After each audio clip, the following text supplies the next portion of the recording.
देश की राजधानी दिल्ली स्थित बुराड़ी विधानसभा क्षेत्र में एनडीए के दो घटक दलों भारतीय जनता पार्टी और जनता दल यूनाइटेड के नेताओं में काफ़ी तनातनी चल रही है,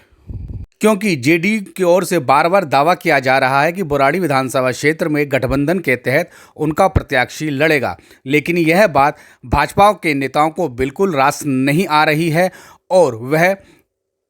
बुराड़ी विधानसभा क्षेत्र के विभिन्न इलाकों में पोस्टर लगाकर अपनी इस नाराजगी को व्यक्त भी कर रहे हैं। जिस तरह के होर्डिंग और पोस्टर भाजपा नेताओं द्वारा लगा रहे हैं, उससे स्पष्ट हो रहा है कि वह बुराड़ी में गठबंधन नहीं चाहते हैं और कमल के चुनाव चिन्ह पर ही इलेक्शन लड़ना चाहते हैं। हालात यह दिखाई दे रहे हैं कि अगर जनता दल यूनाइटेड को टिकट दिया तो भाजपा में बड़ी बगावत भी हो सकती है और यह बगावत निर्दलीय प्रत्याशी के रूप में चुनावी मैदान में भी दिखाई देगी।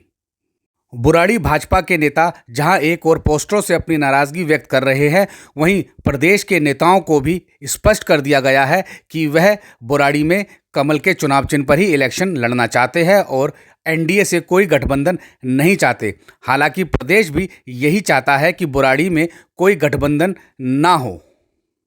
बुराड़ी भाजपा नेताओं के विरोध की वजह यह भी है कि पिछली बार जनता दल यूनाइटेड का प्रत्याशी 88,000 वोटों से हार गया था। उन्हें सिर्फ 23% वोट मिले थे, जबकि 2015 के चुनावों में भारतीय जनता पार्टी को 29% वोट मिला था और हार का अंतर भी बेहद कम रहा था।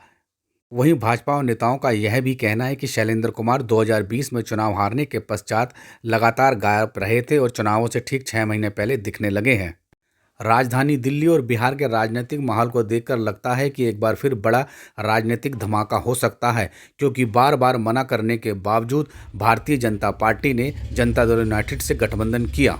बुराड़ी विधानसभा क्षेत्र में भाजपा और जनता दल यूनाइटेड के गठबंधन की संभावना को इसलिए नकारा जा रहा है क्योंकि नीतीश कुमार अभी दिल्ली आए थे, 2 दिन दिल्ली रहे। इस दौरान वह पूर्व प्रधानमंत्री मनमोहन सिंह के परिवारों से मिले और उन्हें श्रद्धांजलि भी अर्पित की। लेकिन इस दौरान नीतीश कुमार प्रधानमंत्री नरेंद्र मोदी और गृह मंत्री अमित शाह से नहीं मिले। उनकी मुलाकात की संभावनाएं थीं, लेकिन मुलाकात नहीं हुई और अब नीतीश कुमार वापस बिहार लौट चुके हैं। इसलिए राजनीतिक गलियारे में चर्चा चल रही है कि एक बार फिर नीतीश कुमार पलट सकते हैं और एनडीए को छोड़ सकते हैं। पिछले 2-3 दिनों के अंदर जो राजनीतिक उठापटक दिखाई दे रही है, उससे यही संभावना व्यक्त की जा रही है कि कहीं एक बार फिर नीतीश कुमार एनडीए को छोड़ सकते हैं और अपना पाला बदल सकते हैं।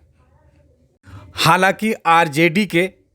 तेजस्वी यादव ने अपने बयान से स्पष्ट कर दिया है कि उनका अब आरजेडी में कोई स्थान नहीं होगा, लेकिन इस बीच संभावना यही व्यक्त की जा रही है कि राजनीतिक उठापटक एक बार फिर हो सकती है, जिससे दिल्ली और बिहार की राजनीति प्रभावित होगी और इसकी सीधा प्रभाव बुराड़ी विधानसभा क्षेत्र में भी देखने को मिलेगा। अगर ऐसी कोई राजनीतिक उठापटक होती है तो बुराड़ी विधानसभा क्षेत्र में जनता दल यूनाइटेड और भाजपा के बीच कोई गठबंधन नहीं होगा और बुराड़ी में भाजपा का प्रत्याशी चुनाव लड़ेगा।